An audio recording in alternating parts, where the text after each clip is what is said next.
నేడు సిట్ అధికారుల ఎదుట ఎస్ఐపి మాజీ చీఫ్ ప్రభాకర్ రావు హాజరు కానున్నారు. సుప్రీం ఆదేశాలతో హైదరాబాద్ కు వచ్చారు ప్రభాకర్ రావు. ఆయన ఫోన్ ట్యాపింగ్ కేసులో కీలక నిందితుడు. ఫోన్ ట్యాపింగ్ కేసు ఆరోపణలతో ప్రభాకర్ రావు అమెరికాకు పరారయ్యారు. అయితే సుప్రీంకోర్టు ఆదేశాలతో హైదరాబాద్ కు వచ్చారు.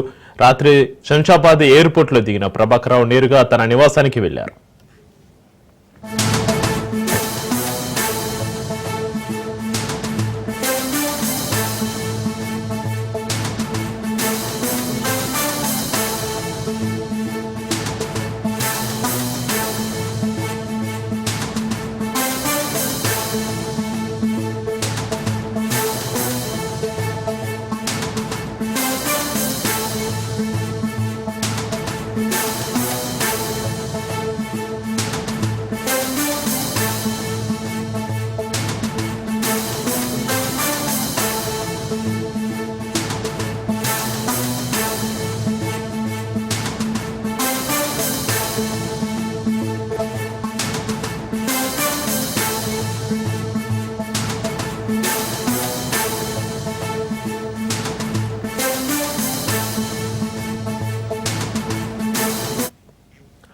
నేడు సిట్ అధికారుల ఎదుట ఎస్ఐపి మాజీ చీఫ్ ప్రభాకర్ రావు హాజరు కానున్నారు. సుప్రీం ఆదేశాలతో హైదరాబాద్ కు వచ్చారు ప్రభాకర్ రావు. ఈయన ఫోన్ ట్యాపింగ్ కేసులో కీలక నిందితుడు. ఫోన్ ట్యాపింగ్ కేసు ఆరోపణలతో ప్రభాకర్ రావు అమెరికాకు పరారయ్యారు. అయితే సుప్రీంకోర్టు ఆదేశాలతో హైదరాబాద్ కు వచ్చారు. రాత్రి శంషాబాద్ ఎయిర్పోర్ట్ లో దిగిన ప్రభాకర్ రావు నేరుగా తన నివాసానికి వెళ్లారు. అరెస్ట్ నుంచి సుప్రీంకోర్టు రక్షణ కల్పించడంతో భారత్కు వచ్చారు. నేడు సిటీ విచారణకు ప్రభాకర్ రావు హాజరు కానున్నారు. ఇక దీనికి సంబంధించి మరింత సమాచారాన్ని మా ప్రతినిధి రత్నకుమార్ ఫోన్లో అందిస్తారు. రత్నకుమార్, నేడు సిటీ అధికారుల ఎదుట ఎస్ఐబి మాజీ చీఫ్ ప్రభాకర్ రావు ఎన్ని గంటలకు హాజరయ్యే అవకాశం ఉంది? మరి కొద్దిసేపట్లోనే ఎస్ఐబి మాజీ chief Prabhakar Rao phone tapping కేసులో విచారణకు హాజరు కాబోతున్నారు. ఈ కేసులో ప్రధాన నిందితుడిగా ఉన్నారు. A1 గా ప్రభాకర్ రావు ఉన్నారు. అయితే ప్రస్తుతం ప్రభాకర్ రావును విచారించేందుకు ఇప్పటికే దర్యాప్తు అధికారులు సిద్ధమయ్యారు. ఇవాళ ఏ క్షణమైనా సరే మరికొద్దిసేపట్లోనే ఆయన ఇటు ఇన్వెస్టిగేషన్ లో పాల్గొనేటువంటి అవకాశాలు ఉన్నాయి. జూబ్లీహిల్స్ పోలీస్ స్టేషన్ లో ప్రధానంగా ఏర్పాటు చేసినటువంటి సిట్ కార్యాలయం వేదికనే ఈ యొక్క ఫోన్ ట్యాపింగ్ కేసుకు సంబంధించి ఈ యొక్క విచారణ అనేది కొనసాగబోతోంది. ఇక మరోవైపు ఈ కేసులో ఇప్పటికే అరెస్ట్ అయినటువంటి వాళ్ళందరూ అలాగే వచ్చినటువంటి స్టేట్మెంట్ల ఆధారంగా ప్రభాకర్ రావును ఇన్వెస్టిగేషన్ అధికారులు ప్రశ్నించేటువంటి అవకాశాలు ఉన్నాయి. ఎందుకంటే ఇప్పటి వరకు ఫోన్ ట్యాపింగ్ కేసులో అరెస్ట్ అయినటువంటి ప్రశస్తులు కూడా తెలియజేసినటువంటి ఆ అంశము ఫోన్ ట్యాపింగ్ కేసుకు సంబంధించి తాను చేసినటువంటి ఫోన్ ట్యాపింగ్లలో చాలా కీలకంగా మొదటి నుంచి ప్రభాకర్ రావు పేరే చాలా ప్రధానంగా వినిపిస్తోంది. వాళ్ళు ఇచ్చినటువంటి స్టేట్మెంట్లలో కూడా ప్రభాకర్ రావే తను ఈ ఫోన్ ట్యాపింగ్ కేసులకు సంబంధించి ఆయన ఇచ్చినటువంటి ఆర్డర్స్ తోనే తాము యొక్క ఫోన్ ట్యాపింగ్ లకు పాల్పడ్డాము అనేది ఇప్పటి వరకు అరెస్ట్ అయిన వాళ్ళందరూ కూడా తెలియజేసినటువంటి మాట. ఇక అందులో భాగంగానే ఇప్పుడు ఆ ప్రభాకర్ రావును యొక్క ఫోన్ ట్యాపింగ్ కేసులో అనేక కీలక విషయాలు వెలుగులోకి రావాలి. ఫోన్ ట్యాపింగ్ కేసులో దేశ దర్యాప్తు అనేది ముందుకెళ్లాలంటే ఖచ్చితంగా ఆ ప్రభాకర్ రావును విచారించాలనేది ఆ దర్యాప్తు బృందం భావిస్తోంది. ఇక గతంలో జరిగినటువంటి గత ప్రభుత్వ హయాంలో జరిగినటువంటి ఫోన్ ట్యాపింగ్లకు సంబంధించి ఆ సమయంలో చాలా కీలక నేతలుగా అప్పుడు ప్రతిపక్షంలో ఉన్న నేతలందరి ఫోన్లు కూడా ట్యాపింగ్ అవడం అనేది చాలా కలకలం సృష్టించింది.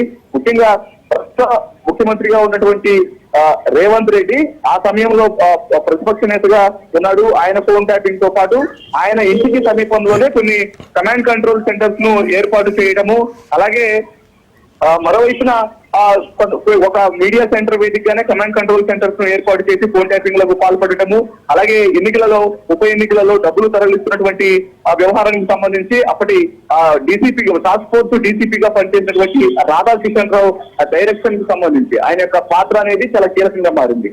సో ఇదంతా కూడా ఫోన్ ట్యాపింగ్ ల ద్వారా ఎవరెవరు ఎలా డబ్బులను తరలిస్తున్నారు, నగదు లావాదేవీలు ఎలా జరుగుతున్నాయి, ఏ నేతలు ఏ పార్టీలో చేరబోతున్నారు, అలాగే పార్టీ కీలక నేతల మధ్య జరుగుతున్నటువంటి చర్చలేంటి, వీటితో పాటు ప్రముఖ రాజకీయ నేతలతో పాటు పలువురు మీడియా సంస్థల పెద్దలు అలాగే సీనియర్ జర్నలిస్టులు వీళ్ళందరి ఫోన్లు కూడా ట్యాపింగ్ అయినట్లు సమాచారం.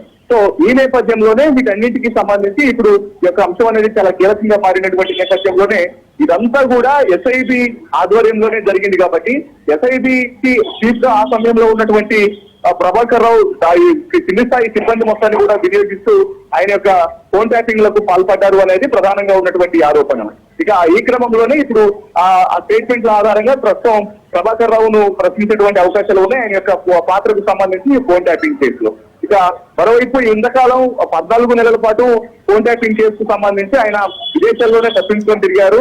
మొత్తానికి కోర్టులు ఖచ్చితంగా ఆయన్ను ఒకవైపున అన్ని రకాల ఇటువంటి ఇబ్బందులు ఎదురయ్యాయి. ఖచ్చితంగా విచారణకు హాజరు కావాల్సిందే, దర్యాప్తు బృందాలకు సహకరించాల్సిందే అటువంటి విషయాన్ని తెలియజేసిన తర్వాత ఇప్పుడు ప్రభాకర్ రావు విచారణకు హాజరవబోతున్నారు. మొత్తానికి ఆయనకు ఎమర్జెన్సీ ట్రాన్సిట్ వారెంట్ ను జారీ చేసి ఆయన ఇండియాకు రప్పించడం జరిగింది దర్యాప్తు అధికారులు. ఇప్పటికే రెడ్ కార్నర్ నోటీసులు, లుకౌట్ నోటీసులు అన్ని జారీ చేసిన తర్వాత ఆయన యొక్క బెయిల్ పిటిషన్లు కూడా రద్దు చేశారు. కాబట్టి సో ఉన్న పరిస్థితులను బట్టి ఖచ్చితంగా విచారణకు హాజరు కావాల్సిందే అనేది ఇటు ఒకవైపున ఆయన కూడా భావించిన తర్వాత ఇటు ఒకవైపున అధికారుల నుంచి సుప్రీంకోర్టు యొక్క ఆదేశాలతో అరెస్టు చేయకుండా ఎటువంటి ఫిజికల్ హెరాస్మెంట్ అనేది జరగకుండా తగినటువంటి ఆదేశాలను కోర్టుల నుంచి వచ్చిన తర్వాత ఆయన దర్యాప్తు అధికారులకు సహకరిస్తూ నిన్న రాత్రి శంషాబాద్ ఎయిర్పోర్ట్ కు చేరుకున్నారు. అక్కడి నుంచి ఆయన నివాసానికి చేరారు. ఇక మరికొద్ది సేపట్లో ఆయన విచారణకు హాజరయ్యి ఈ యొక్క దర్యాప్తులో పాల్గొనేటువంటి అవకాశాలు ఉంటాయి. అయితే ఈ కేసులో మిగతా నిందితులైన పోలీస్ అధికారులు ప్రణీతరావు, భుజంగరావు, తిరుపతన్న, రాధాకిషన్లు ఇచ్చిన స్టేట్మెంట్ల వివరాల ఆధారంగా ఏ విధంగా ఈ రోజు విచారణ జరిగే అవకాశం ఉందంటారు రత్నకుమార్? ఖచ్చితంగా ఇప్పుడు భుజంగరావు కావచ్చు, లేకపోతే భుజంగరావు, తిరుపతన్న వీళ్ళందరూ ఇచ్చినటువంటి స్టేట్మెంట్లు అనేవి ఇందులో చాలా ప్రధానంగా కీలకం కాబోతున్నాయి.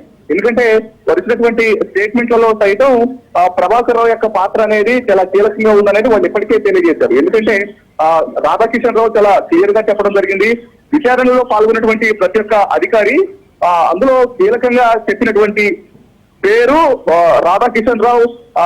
ముఖ్యంగా ఆయన చేసినటువంటి విచారణకు సంబంధించి కూడా రాధాకిషన్ రావు చెప్పినటువంటి పేర్లు ఏవైతే ఉన్నాయో రాధాకిషన్ రావు సైతం తను ఈ కేసులో ప్రధానంగా తను ఒకవైపున ఏదైతే డబ్బులను పట్టుకోవడానికి సంబంధించి నగదు లావాదేవీలు, నేతల మధ్య జరుగుతున్నటువంటి మనీ ట్రాన్సాక్షన్ కి సంబంధించినటువంటి చర్చలు, అలాగే ఉప ఎన్నికల్లో ముఖ్యంగా ఒకవైపున దుబాగా ఉప ఎన్నికల్లో కావచ్చు, అలాగే మునగోడు ఉప ఎన్నికల్లో కావచ్చు, సో అక్కడ పార్టిసిపేట్ చేస్తున్న ఎన్నికల్లో పాల్గొనబోతున్నటువంటి నేతలు, పోటీ చేస్తున్నటువంటి నేతల మధ్య జరుగుతున్నటువంటి ట్రాన్సాక్షన్స్ ఇవన్నీ కూడా చాలా ప్రధాన కీలకంగా మారినాయి. సో వీటన్నింటినీ దృష్టిలో పెట్టుకునే ఇప్పుడు ఆ యొక్క డైరెక్షన్స్ అనేవి కూడా అప్పటి ప్రధాన నేతల యొక్క అప్పుడు అధికారంలో ఉన్న వారి డైరెక్షన్ లో జరిగాయా, లేకపోతే వీరు టాస్క్ ఫోర్స్ డీసీపీగా పనిచేసినటువంటి రాధాకిషన్ రావు ఎవరి డైరెక్షన్ లో పనిచేశాడు అనేది ఇప్పుడు ప్రధానంగా చర్చనీయాంశంగా మారినటువంటి నేపథ్యంలో ఆయన అదుపులోకి తీసుకుని విచారించినప్పుడు ఆయన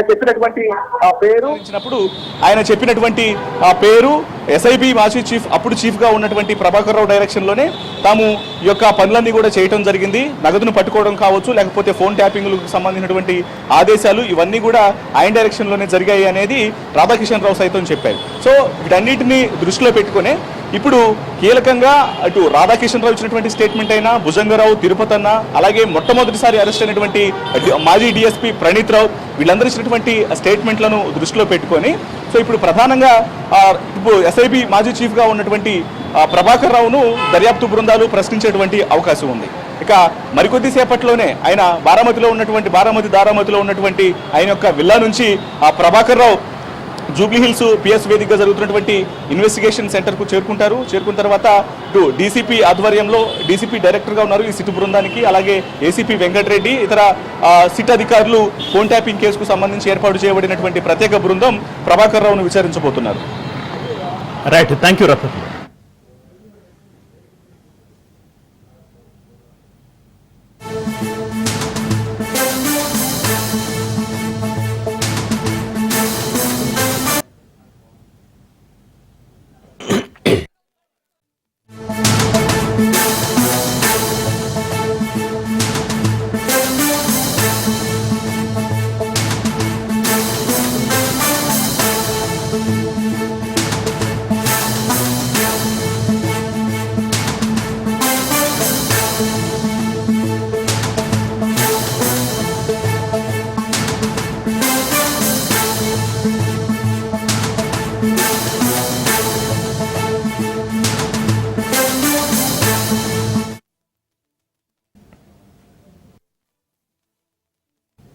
మరో బ్రేక్ ని చూస్తున్నాం. మేఘాలయలో ఇండోర్ హనీమూన్ కు వెళ్లిన నవ జంట అదృశ్యం కేసులో బిగ్ ట్విస్ట్ చోటు చేసుకుంది. భర్త రాజా రఘువంశిని భార్య సోనం సుఫారీ ఇచ్చి చంపినట్లుగా పోలీసుల ప్రాథమిక దర్యాప్తులో తేలింది.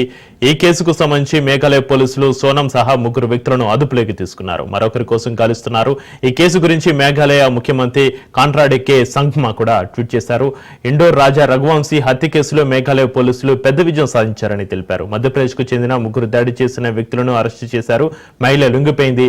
మరొక దాడి చేసిన వ్యక్తిని పట్టుకునే ఆపరేషన్ ఇంకా కొనసాగుతుందని తెలిపారు. మేఘాలయ డీజీపీ ఇదాశీషా నోంగ్ రాంగ్ కూడా ఈ కేసుకు సంబంధించి కీలక వివరాలు వెల్లడించారు. ఇండోర్ రాజా రఘువంశీ హత్య కేసులో ఆయన భార్య సోనం సహా 4 అరెస్టు చేసినట్లుగా తెలిపారు. సోనంకి ఎటువంటి గాయాలు కాలేదు. ఆమె పూర్తిగా క్షేమంగా ఉంది. ప్రస్తుతం పోలీసులు ఆమెను యూపీలోని గాజీపూర్లోని 1 స్టాప్ సెంటర్లో ఉంచారని తెలుస్తోంది.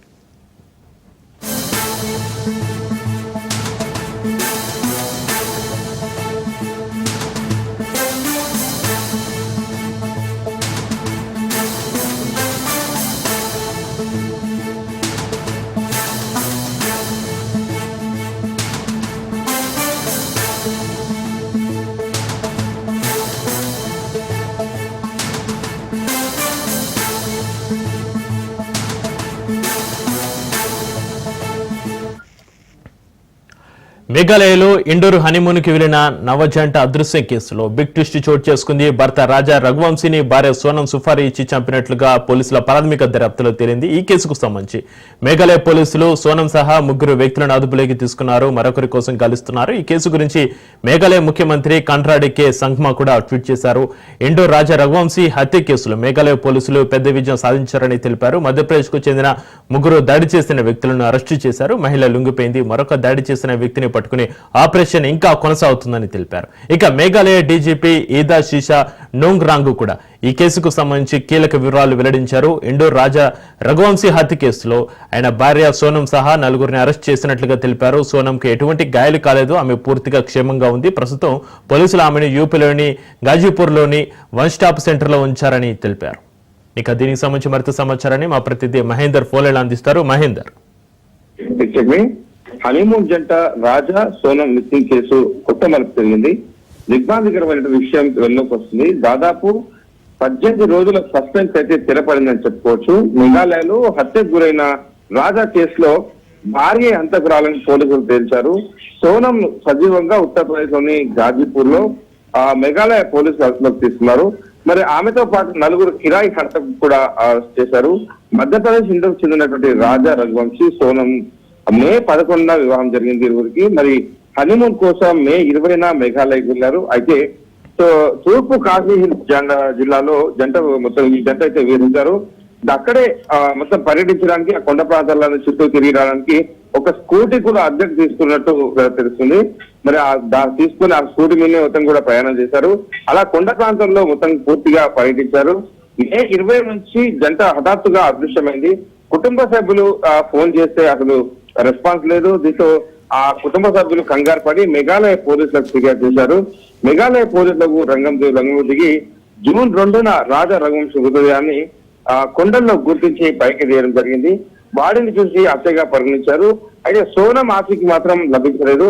ఆమె కూడా హత్యకు గురైందేమోనని కొత్త జంట హనీమూన్ కు వచ్చిన జంట ఇలాంటి కొండ ప్రాంతాల్లో ఎక్కడైనా అంటే ఇద్దరిని ఎవరైనా హత్య చేశారా, ఇంకేదైనా కారణాలా అనేటట్టుగా పోలీసులు ఆ కోణంలో ఎంక్వైరీ చేశారు. కొండల్లో పూర్తిగా జల్లెడపడ్డారు.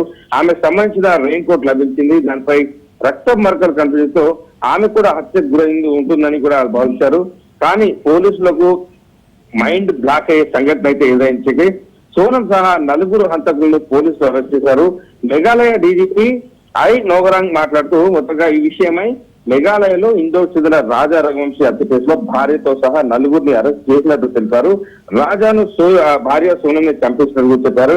ఆమె కిరాయి హంతకుల చేత ఈ హత్య చేయించిందని కూడా వెల్లడించారు. అయితే హత్య వెనుక ఉద్దేశాన్ని మాత్రం ఆ పోలీసులు ఇంకా వెల్లడించలేదు. మరి ఇంకేమైనా ఇంతకుముందు ఇల్లీగల్ ఎఫ్ఐఆర్లా లేదా ఇంకేమైనా కారణాలా అనే విషయాలు మాత్రం ఇంకా బయటికి రాలేదు. కేవలం భర్త మాత్రమే టార్గెట్ చేసుకుని భార్య 4 సుపారీ ఇచ్చి 4తో ఆమె హత్య చేయించింది. మరి రాజా హత్య కేసులో మేఘాలయ పోలీసులు 7 రోజుల్లోనే పెద్దగా ఈ విషయాన్ని అయితే సాధించారని చెప్పుకోవచ్చు. మేఘాలయ ముఖ్యమంత్రి ఈ కాంట్రాక్ట్ సిగ్మా ఈ ట్విట్టర్ లో ఈ విషయాన్ని అయితే పేర్కొన్నాడు. అంతకులు కూడా మధ్యప్రదేశ్ చెందిన వారిని కూడా తెలిపారు. సోనం సహా అంతకులు అరెస్ట్ చేసినట్లయితే ప్రస్తుతం ఆయన వెల్లడించారు. ఆపరేషన్ ఇంకా కొనసాగుతుందని, దీనిలో ఉన్న కారణాలు లోతుగా పరిశీలిస్తున్నామని, భర్త రాజాను తప్పించేందుకే హనుమంత్ పేరుతో భార్య సోనం మేఘాలయకి తీసుకొచ్చినట్లు పోలీసులు ప్రాథమిక దర్యాప్తులో అయితే తేలింది. మేఘాలయ వెళ్ళింది హనుమంత్ కోసం కాదు, కేవలం హత్య చేయించడానికి మాత్రమే తీసుకెళ్లిందని పోలీసులు అయితే పేర్కొన్నారు. హంతకులు కూడా మధ్యప్రదేశ్ చెందిన వారిని ముందస్తు అంటే పక్కా ప్రణాళిక ప్రకారమే ఇదంతా జరిగిందని, అక్కడ స్కూటీ తీసుకోవడం, ఆ కొండ ప్రాంతంలో తిరగడం, రెయిన్ కోట్ పైన రక్త మరకలు జరగడం, తాను చనిపోయిన తర్వాత తను అదృశ్యమవడం, ఇవన్నీ కూడా ఒక స్క్రిప్ట్ ప్రకారమే చేసుకున్నారు. మొత్తానికైతే హంతకులను అలాగే ప్రస్తుతం ఆ భార్యను కూడా పోలీసులు అదుపులోకి తీసుకొని ఇంకా విచారణ పరిస్థితి కనిపిస్తుంది. చెప్పి right, thank you Mahender.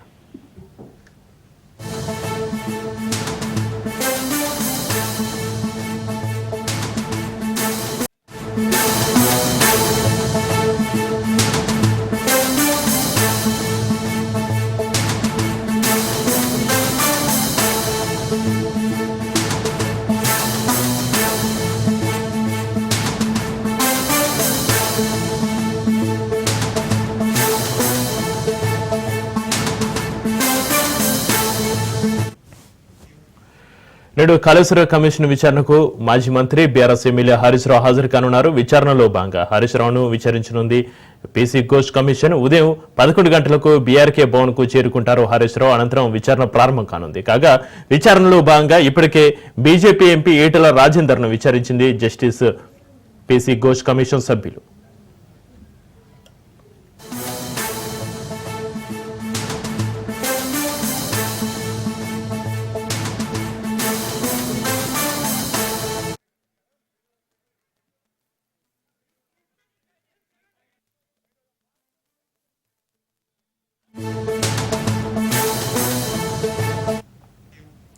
Medigadda barrage pairs కుంగిన Annaram Sundilla barrage లో బొంగలు బయటపడిన నేపథ్యంలో రేవంత్ ప్రభుత్వం గత ఏడాది విచారణ కమిషన్ నియమించింది. ఇందులో భాగంగా ఇప్పటి వరకు పలువురు అధికారులు, రిటైర్డ్ అధికారులను విచారించిన కమిషన్ నాటి ప్రభుత్వంలో కీలకమైన కేసీఆర్, హరీష్ రావు, ఈటెల రాజేందర్లను విచారణకు హాజరు కావాలని ఇటీవల నోటీసులు జారీ చేసింది. తాజాగా మల్కాజ్గిరి ఎంపీ ఈటెల రాజేందర్ ను కమిషన్ విచారించింది. 11 మాజీ సీఎం కేసీఆర్ హాజరు కావాల్సి ఉంది. ఇవాళ హరీష్ రావు విచారణకు హాజరు కానున్న నేపథ్యంలో కమిషన్ కార్యాలయం ప్రాంతంలో బందోబస్తు పటిష్టం చేశారు. దీనికి సంబంధించి మరింత సమాచారాన్ని మా ప్రతి సైదులు ఫోన్ లైన్లో అందిస్తారు. సైదులు, ఈ రోజు మాజీ మంత్రి హరీష్ రావు కాళేశ్వరం కమిషన్ విచారణకి హాజరు కాబోతున్నారు. ఆల్రెడీ ఆయన తన ఇంటి నుంచి మీడియాతో మాట్లాడి బయలుదేరారు. సో ఆయన ఉదయం 11 గంటలకు కాళేశ్వరం కమిషన్ విచారణలో ఆయన పాల్గొనబోతున్నారు. పీసీ ఘోష్ ఆయన్ని విచారించనున్నారు. అయితే కాళేశ్వరం కమిషన్ లో పెద్ద ఎత్తున అవకతవకలు జరిగాయని కాంగ్రెస్ పార్టీ అధికారంలోకి వచ్చిన తర్వాత ఒక కమిషన్ ఏర్పాటు చేసింది. ఆ కమిషన్ కాళేశ్వరం ప్రాజెక్టు లో ఎవరైతే కీలకంగా వివరించారో ఇంజనీర్లతో సహా అందరినీ దాదాపుగా విచారణ పూర్తి చేసింది. అయితే కీలకంగా ఉన్నటువంటి మాజీ మంత్రి కేసీఆర్ తో పాటుగా అప్పుడు ఇరిగేషన్ శాఖ మంత్రిగా పనిచేసినటువంటి హరీష్ రావు, ఫైనాన్స్ మినిస్టర్ గా పనిచేసినటువంటి ఈటెల రాజేందర్ ని విచారణ చేసిన తర్వాత కమిషన్ విచారణ దాదాపుగా పూర్తయినట్టు కూడా కమిషన్ చెప్పింది. అయితే దానిలో భాగంగా మొన్న ఈటెల రాజేందర్ విచారించారు. ఈ రోజు మాజీ మంత్రి హరీష్ రావుని మరి కాసేపట్లో కాళేశ్వరం కమిషన్ విచారించనున్నది. 11వ తారీఖు రోజు మాజీ ముఖ్యమంత్రి కేసీఆర్ ని కాళేశ్వరం కమిషన్ విచారించనున్నది. అయితే దాదాపుగా తుది నివేదిక దాదాపుగా సిద్ధమైనట్లే. ఇక చూడాలి మరి నివేదికలో ఎటువంటి అంశాలు పేర్కొంటారు ఏంటనేది తెలియాల్సి ఉంటుంది. అంటే ఇప్పుడు ఈ రోజు హరీష్ రావు విచారణ పూర్తయిన తర్వాత 11వ తారీఖు రోజు కేసీఆర్ విచారణ పూర్తయిన తర్వాత దాదాపుగా తుది నివేదిక సిద్ధం చేస్తుంది. అయితే ఈ రోజు కాళేశ్వరం కమిషన్ విచారణకు మాజీ మంత్రి హరీష్ రావు హాజరైన తర్వాత అనేక ప్రశ్నలు పీసీ ఘోష్ అడిగే అవకాశం ఉంది. ఎందుకంటే ఈ యొక్క కాళేశ్వరం ప్రాజెక్టు నిర్మించడంలో ఎవరి పాత్ర కీలకంగా ఉన్నది ఏంటి, మేడిగడ్డ బ్యారేజ్ ఏదైతే ఉందో ఆ మేడిగడ్డ బ్యారేజ్ ప్లేస్ సరైన ప్లేస్ లోనే నిర్మించారా, లేకపోతే ఎవరి ప్రోద్బలంతో ఆ ప్లేస్ చేంజ్ చేయాల్సి వచ్చింది. అంటే మేడిగడ్డ బ్యారేజ్ అనేది గతంలో ఇంజనీర్స్ ఒక ప్లేస్ చూపిస్తే మరో ప్లేస్ లో కట్టారనేది కాంగ్రెస్ పార్టీ మొదటి నుంచి కూడా వాదన చేస్తుంది. సో దానిలో భాగంగా మేడిగడ్డ ఆ ప్లేస్ లోనే కట్టాల్సిన అవసరం ఎందుకు వచ్చింది, ఏంటి, అక్కడ ఇసుక టెస్ట్ చేశారా లేదా అనే అనేక ప్రశ్నలు కూడా ఇక్కడ సంధించే అవకాశం ఉంది కమిషన్. వాటన్నిటికి కూడా మాజీ మంత్రి హరీష్ రావు సమాధానం చెప్పే అవకాశం కూడా ఉంటుంది. ఎందుకంటే చాలా కీలకంగా ఈ యొక్క కాళేశ్వరం ప్రాజెక్టులు నిర్మించేటప్పుడు హరీష్ రావు ఉన్నారు కాబట్టి, ఆయన ఇరిగేషన్ శాఖ మంత్రిగా ఉన్నారు కాబట్టి ప్రతిదీ కూడా తెలుసు. సో దానిలో భాగంగా ఖచ్చితంగా చెప్పే అవకాశం ఉంది. కాళేశ్వరం ప్రాజెక్టు గొప్పతనం ఏంటో కూడా కమిషన్ ముందు హరీష్ రావు చెప్పే అవకాశం ఉంది. ఎందుకంటే ప్రపంచంలోనే అతిపెద్ద lift irrigation project Kaleshwaram project. ఆ ప్రాజెక్టు నిర్మించిన తర్వాత ఇవాళ తెలంగాణకు గోదావరి నీళ్లను ఏ విధంగా వాడుకున్నారు, ప్రాజెక్టు పూర్తయిన తర్వాత దాదాపుగా కొత్త ఆయకట్టు తెలంగాణకి ఎంత జరిగింది, ఎన్ని లక్షల వరకు కొత్త ఆయకట్టుకు నీళ్ళు ఇచ్చారు, ఇచ్చిన తర్వాత ఎంత వరిధాన్యం ఎంత ఉత్పత్తి అయింది ఏంటి అనే దానిపైన కూడా ఖచ్చితంగా చెప్పే అవకాశం ఉంది. దాంతో పాటుగా స్పష్టం ఖర్చు అంటే కాంగ్రెస్ పార్టీ 1,00,000 కోట్ల పైగా కట్టినటువంటి కాళేశ్వరం ప్రాజెక్టు కుప్పకూలిపోయింది కొన్నాళ్ళకి అనేది ప్రధానంగా పదే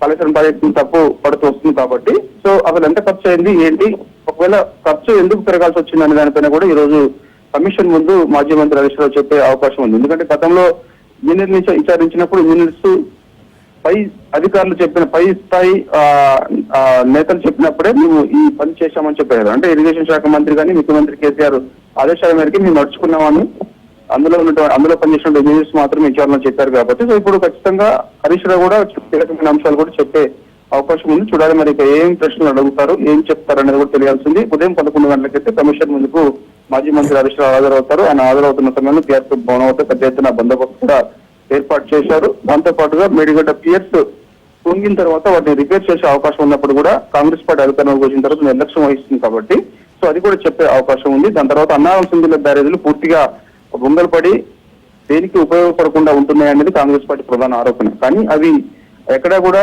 ఉపయోగపడని విధంగా లేవు. సో వాటిని ఖచ్చితంగా యూజ్ చేసుకోవచ్చు. అన్నారం సింధుల బ్యారేజీని ఏ విధంగా యూజ్ చేసుకోవాలి, ఏ విధంగా నీళ్లను ఇవ్వాలి అనేది దానిపైన కూడా హరీష్ రావు చెప్పే అవకాశం అయితే కనిపిస్తుంది. అది పెద్ద lift irrigation project Kaleshwaram project కాబట్టి దాని గొప్పతనం ఏంటో మరి కాసేపట్లో కమిషన్ ముందు హరీష్ రావు చెప్పే అవకాశం అయితే కనిపిస్తుంది. Right, thank you Saidulu.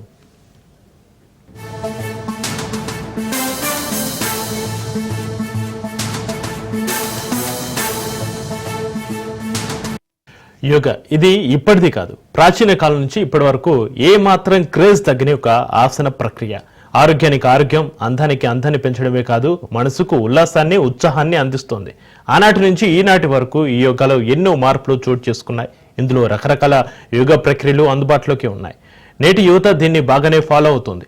రోజు రోజుకి యోగాకు క్రేజ్ పెరుగుతోంది. ఒంటికి యోగా మంచిదే అంటూ విశాఖలో ఇంటర్నేషనల్ యోగా ఫెస్టివల్ కు ప్రతి ఒక్కరూ రెడీ అవుతున్నారు.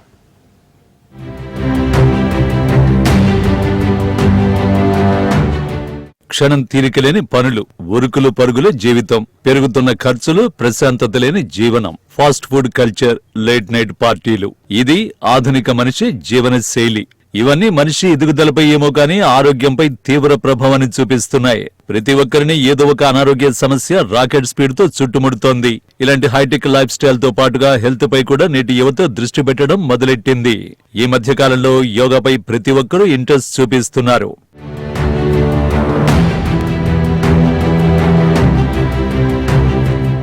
యోగా ఎంతో ప్రశస్తమైనది. ఇది ఈనాటిది కాదు, అనాదిగా వస్తున్న ఆరోగ్య మంత్రం. మనిషి శారీరకంగా, మానసికంగా, ఆధ్యాత్మికంగా ఉన్నతంగా ఉండాలంటే ఈ యోగా ఎంతో ఉపయోగపడుతుందని గురువులు తెలియజేస్తున్నారు.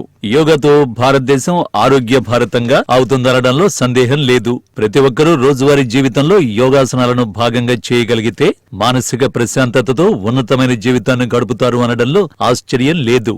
మొత్తానికి అన్నింటికీ ఓ రోజును కేటాయించినట్లే యోగాకు కూడా జూన్ 21ని ఇంటర్నేషనల్ యోగా డేగా సెలబ్రేట్ చేసుకోవడం భావితరాలకు మంచి మెసేజ్ ఇచ్చినట్లే.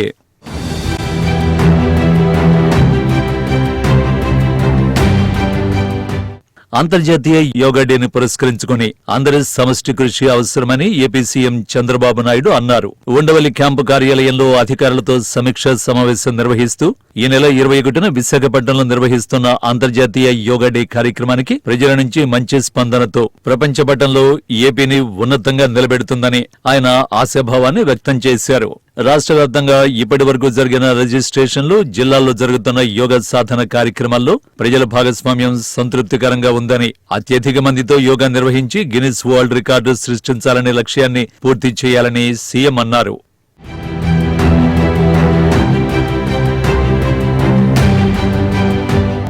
జూన్ 21న విశాఖలో 5 లక్షల మంది పాల్గొనేందుకు అవసరమైన ఏర్పాట్లు పక్కాగా జరగాలని సీఎం అన్నారు. ప్రధానమంత్రి నరేంద్ర మోడీ రాక సందర్భంగా ట్రాఫిక్ పరంగా ఆంక్షలుంటాయని వీటిని దృష్టిలో పెట్టుకుని ఇబ్బంది లేకుండా చూడాలని సీఎం అధికారులకు ఆదేశాలు ఇచ్చారు. అన్ని ప్రాంతాల నుంచి ప్రజలు యోగా డే కార్యక్రమానికి వస్తారని, ఎవరు ఎటు వెళ్లాలి, ఎక్కడ కార్యక్రమంలో పాల్గొనాలి అనే విషయంలో ముందుగానే గైడ్ చేయాలని సీఎం తెలిపారు. ట్రాఫిక్ సహా ఏ ఇబ్బంది ఉండకూడదని, అందరూ నిర్దేశించిన ప్రాంతానికి చేరుకునేలా చూడాలని సీఎం సూచించారు.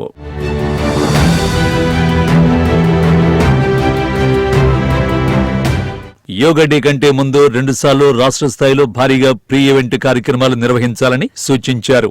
7న ప్రతి గ్రామంలో, ప్రతి ప్రాంతంలో యోగా డే అవగాహన ర్యాలీలు నిర్వహించాలని తెలియజేశారు. 14న రాష్ట్రంలో ప్రతి విద్యా సంస్థతో పాటు అవకాశం ఉన్న అన్ని సంస్థలు, ప్రాంతాల్లో యోగా నిర్వహించి యోగా డేకు ప్రజలను సిద్ధం చేస్తారు. తద్వారా యోగా డే కార్యక్రమంలో ఉత్సాహంగా పాల్గొనేలా చేయాలని సీఎం సూచించారు. ఇప్పటి వరకు 1.77 కోట్ల మంది రిజిస్ట్రేషన్ చేసుకున్నారని, 5,353 మందిని మాస్టర్ ట్రైనర్లుగా గుర్తించి వీళ్ల ద్వారా 1.48 లక్షల మందికి ట్రైనింగ్ ఇచ్చినట్లు హెల్త్ ప్రిన్సిపల్ సెక్రటరీ కృష్ణబాబు తెలియజేశారు.